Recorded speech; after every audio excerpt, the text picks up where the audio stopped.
ভালো একটা ছেলে আছে, ওই পাড়ার কালোর মেয়ের সঙ্গে বিয়ে ঠিক করতে গেলাম। সারা জীবন লোকের বিয়ে দিয়ে বেড়াবি না নিজেও বিয়ে করবি? তুই কি বিয়ের কথা ছাড়া অন্য কথা খুঁজে পাস না? কি করবো বল? আমি এত ঘটক, একটা ঘটক হয়ে আর একটা ঘটকের মনে কষ্ট বুঝবো না, তাই কখনো এত কষ্ট বোঝা লোক যদি কষ্টটা বুঝতো তাহলে প্রপোজটা করেই দিত। করবি চুরাইয়ের মতো সুন্দর একটা মেয়ে আছে, করলে করি ফেল।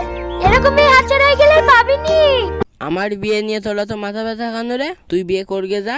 হাতে সেরকম ছেলে আছে? না, নেই। তোকে আর কদিন ভুলবো বলতে নে, একটা ছেলে দেখি দেন না, তোর বিয়ের ঘটক তাহলে করা যায়, তুই বল। আচ্ছা ঠিক আছে, তোর কেমন ছেলে পছন্দ বল। আমার খানের মতো বডি হবে, আমির খানের মতো ফর্সা,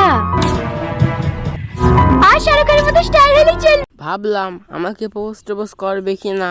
শাহরুখ খানের মতন বডি, সালমান খানের মতন পরিষ্কার, এইসব ছেলে দেখে বিয়ে করবে।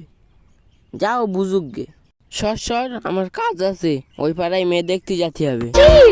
চল তুই যতদিন আমাকে মুখ করে বলবি না ভালোবাসি, আমিও বলবো না তোকে ভালোবাসি। তুই যে কত পারিস তা আমি দেখছি।